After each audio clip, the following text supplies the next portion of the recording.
شلام لخ مريم مليف طيبوثة نارا عمناخ مريخات المنشي وموريخ بير خرسي شو ناط مريم يلدت آلها صلح لا بين حطاهي هاشا وشاق الموتين آمين.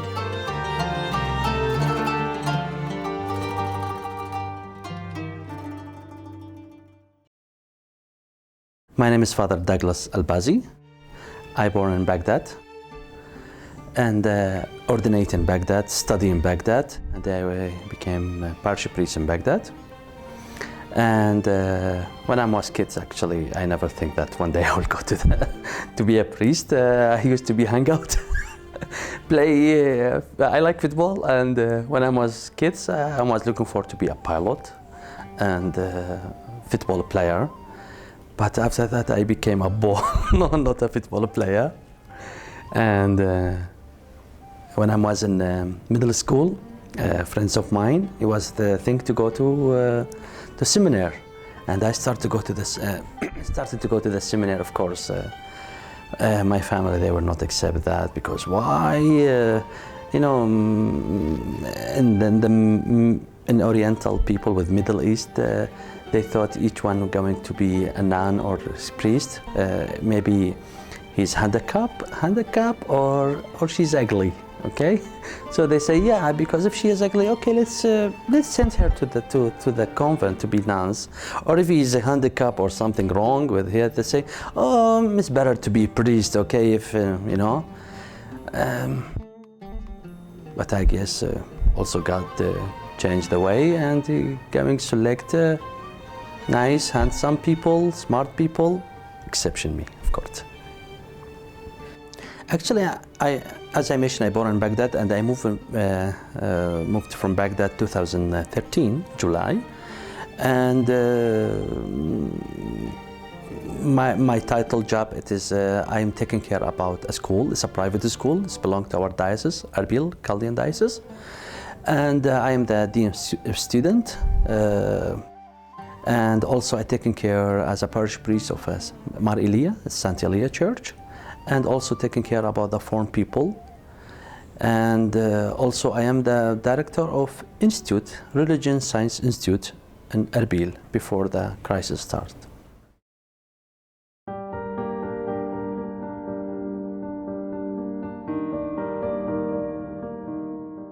You know, to live as a Christian, or Christian life, and this life is a little bit difficult. But to be Christian among Muslim, it's just impossible. And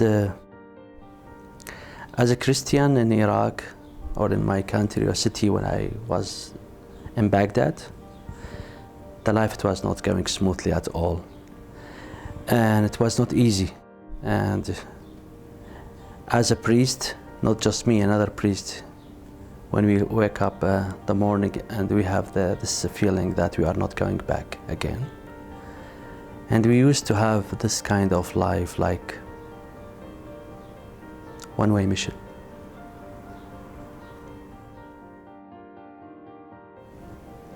It's hard when you lose your friends. It's very hard. And we know that one day we are going to be killed. They threatened me a lot. Before kidnap, they blow up my church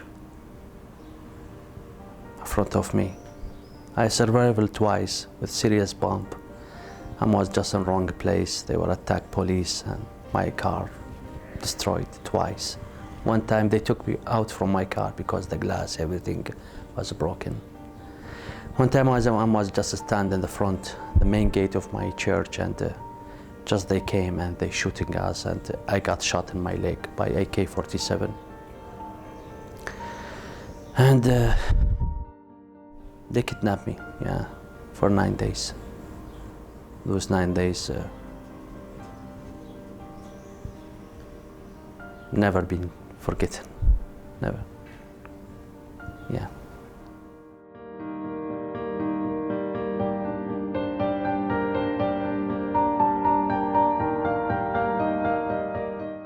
After the Sunday Mass, and it was, I used to have a break. So I went to visit a friends, a family. So when I went, immediately I found there's one car, and there were two cars, and they blocked the highway in front of me, and suddenly they stopped me, and they jumped from the car. Many people they were covered with a gun, and they opened immediately the doors, and they took me from the car and put me in the back, and they took me for nowhere, I don't know where. And when we arrived, they told me, cover your eyes. If you are going to open your eyes, we are going to kill you immediately. So when they opened the box, they took me out, suddenly I just found myself on the ground, because one of them he bit me by knee in my face, so it broke my nose, and it was all blood in my mouth. So they took me inside, and they put chain in my hand till 9 days. And of course I remember the days one by one, because they put me in the it used to be ex restroom, toilet, but it was twice like storage, the same thing, and dirty. So I was there in the ground, but I used to write because by chain, if the day, that's mean just past one day, I just make a sign and another sign, and where it can be 4, and make like this is 5 days. I remember one time they told me, because they want to play with my mind. For example, they say, yeah, now is night, or now is I. And I used to tell them, really, you are stupid. Do you think that I cannot discover which time is now? And they say, how you know? I told them, because you are pretending that you are Islam, but you don't understand anything. I can hear the voice of the mosque and know which time of the prayer is now, because I know that very well more than you. And many hard story I remembered during the kidnap. It was when they let me without water. They let me without water 4 days, and I was really thirsty, and anyone just passed in my mind, like my mother, my sisters, they say, Abuna kibit mai, that's mean, Father, do you want water? So the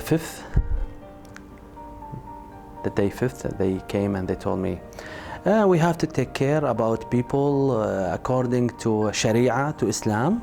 We have to take care about the people who they are, under our hands as prisons. And told him, one minute, I'm not your enemy. This is not the war to take care about me. You became enemy to me. I'm not against anyone. So, and of course they say bad words, and they use, to put the pistol here and the click, click, click, just empty. And they told me, so you want water? And I said, no, I don't want. Actually, I was dying to have water. Of course, they give me water. And after one day, they start negotiated with the priest, friends of mine, if they are going to release me. And they let me talk with him on cell phone. So I told him in our language, Aramaic, I told him that's mean ayela. That's mean because I must think that I will not go back. The way of treating me, and the priest, I don't know what happened, because he immediately talked with them, and the priest after that he told me what he told them. He told them, keep Father Douglas to you. We will consider that he's one of the martyrs. We don't want him anymore. Good friends. But my only request to the people who kidnapped me, if you are going to kill me, just one request. let my people know that I am dying. I don't want them to suffering, waiting. And during the day, the people was surrounded.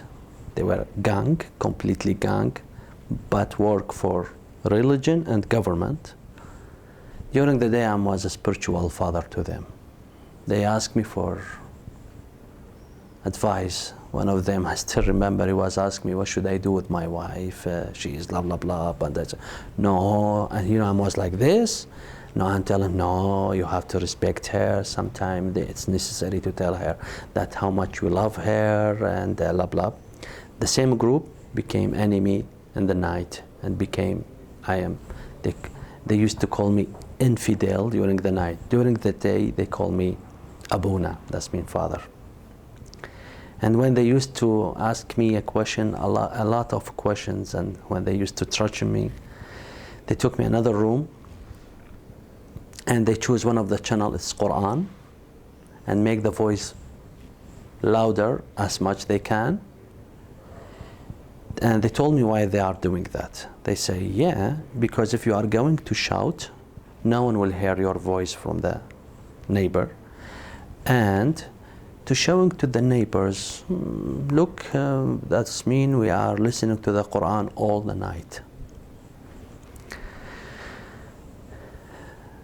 When the priest stopped and negotiated with them, of course I don't know what's happened.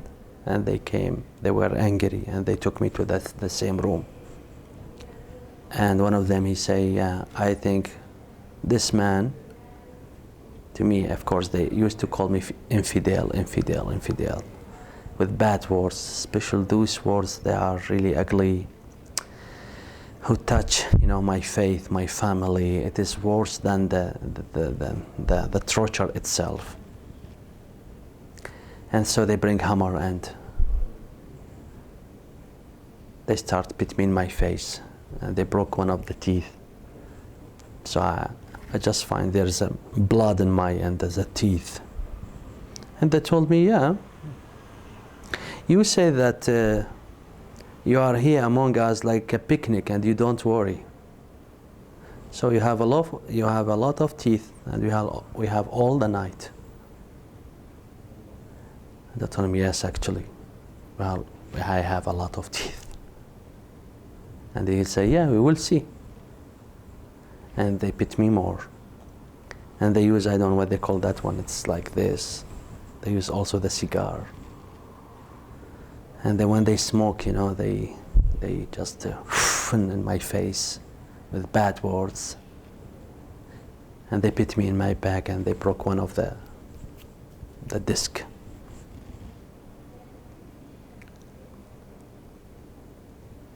Situation like this,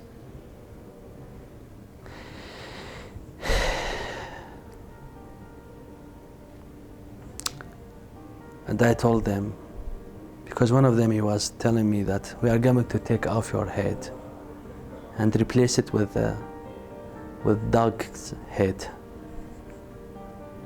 And another, he said that, yeah, and we are going to cut your body, small pieces. And actually that time I laughed. And they were surprised. And they say bad words. And one of them is spit me in pistol. They say, why you are laughing? And I told him, if you are going to take off my head, and your friends said that they are going to cut my body small pieces. And when I will die, do what you want with my body, I don't care. And he said to the another one, you are really stupid. How you tell him like this? You have to tell him that you are going to cut your body first and take off your head.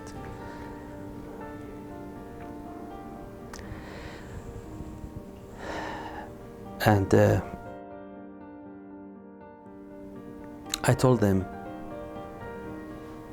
to you, the death, it's the end of the life, but to us, it's the beginning. And one of them say, oh, again, he will start to talk about things we cannot understand it. We are not understand you, what's that mean? So stop talk about this, okay? Told him, yeah, of course, because the death to you is the end, but to us it's the beginning. To me, I'm looking for, but I believe that you are cows and you cannot kill me. If you can, yeah, put a pistol in my head and just push it.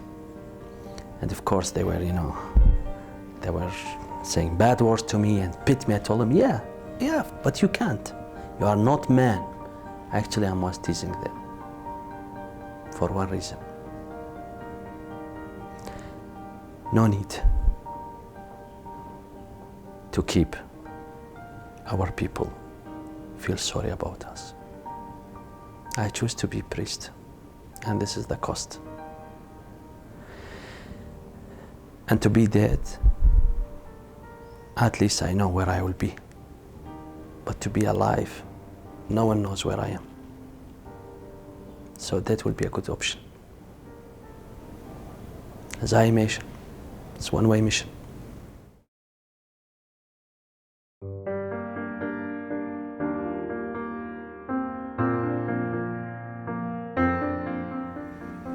Yeah, of course, yeah. But in that case, I'm sorry to say that, but I was looking for.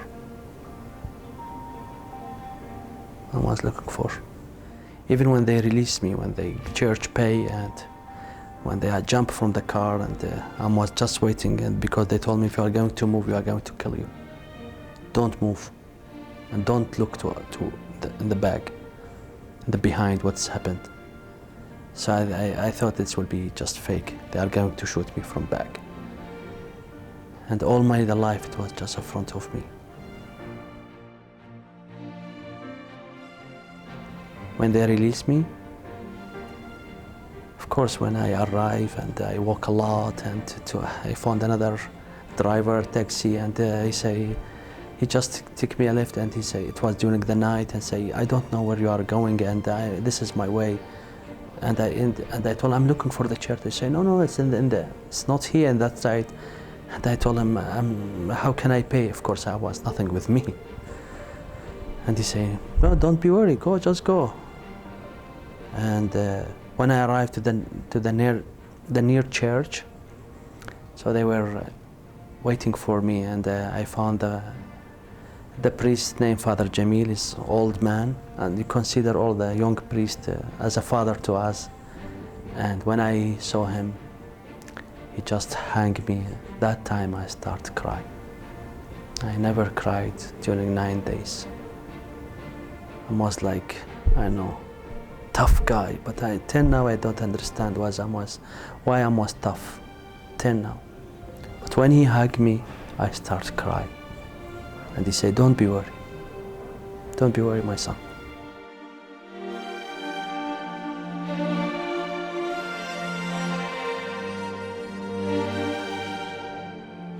Angry, yes, but hate, no. Because one of them, his name Ammar, he told me, he said, if I are going to meet one day, what you are going to do? Because who actually broke my nose? He asked me the question. Because when they released me, I went to surgery to my nose, teeth, and my back. And he told me that, because he told me, I'm sorry, I pit you on the first day in your face. And he asked me, if you are going to meet one day, what you are doing, what you'll do with me. I say, of course, we are going to drink something, or maybe, I don't know. But if your hands dirty with another people's blood, you have to go to the jail. To me, just forgiven, because still I'm alive. This is important.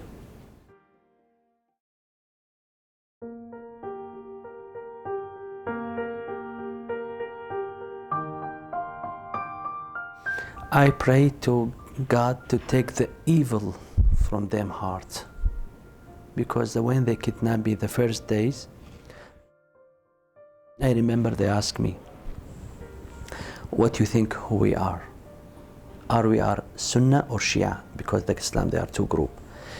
if we mistake, if they are Shia and they say, you are Sunnah, and they will tell me, what you think, why you say that? Do you think that we are bad people to call us Sunnah? So it was very cheaty question. So they told me, what do you think? I told them that I think that if any one of you has chance to finish the school or to finish the college, anyone will you be at least teacher, maybe doctor and engineer. But I thought the life, it was very hard with you. That's why you left the school and someone is using you, situation like this. It was silent. And after that, each one started to talk about his own story. He said that, yeah, they pushed me to leave the school because of work. Another will say, yeah, Saddam took our priority and we escaped. And they talk about all them stories. So I feel sorry about them.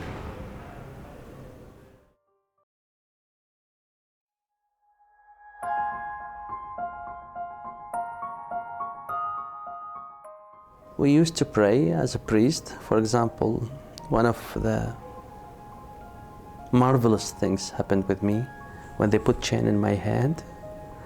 It was the chain itself, because it was chain here, tied it like this, and it was here a big lock.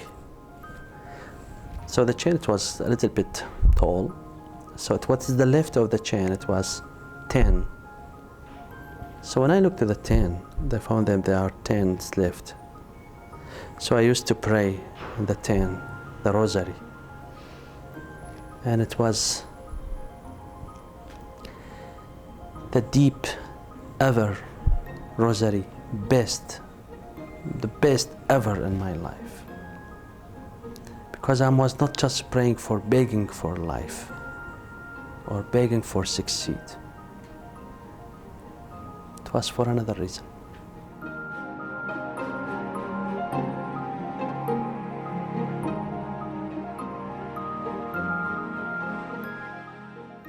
She's really mother. She's really mother, taking care about the kids and the sons.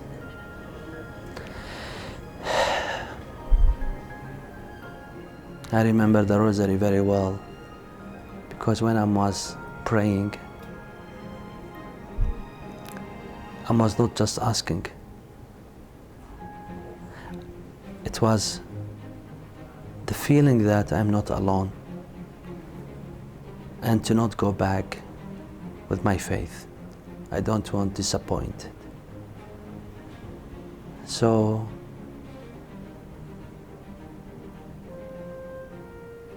it was just the voice like, don't be worried, you are not alone. To me, it was enough, completely enough.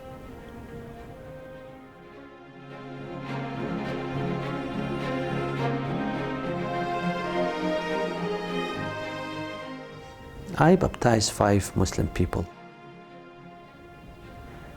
and there are hundreds of people they want to, they love to, because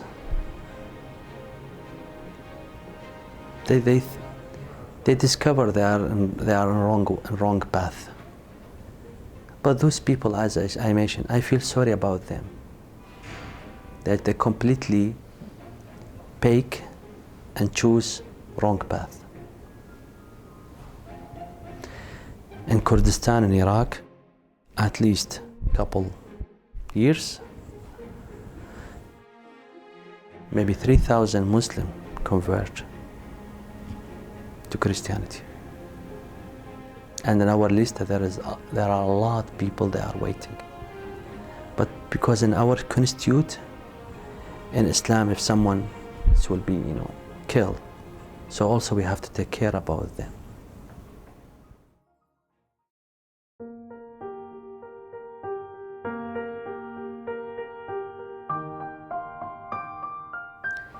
First of all, I ask you to wake up. Faith, yeah, it's really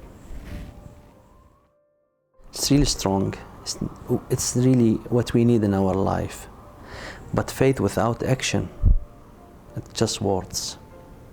So take your action seriously and save the part, that's mean my church, because we are in one body but different parts.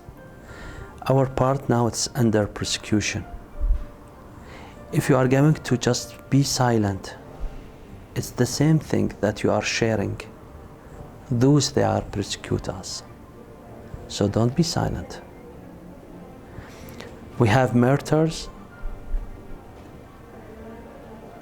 I don't want to say that, but if we are going to have murderous people more than the people they have faith here, I guess we are in problem.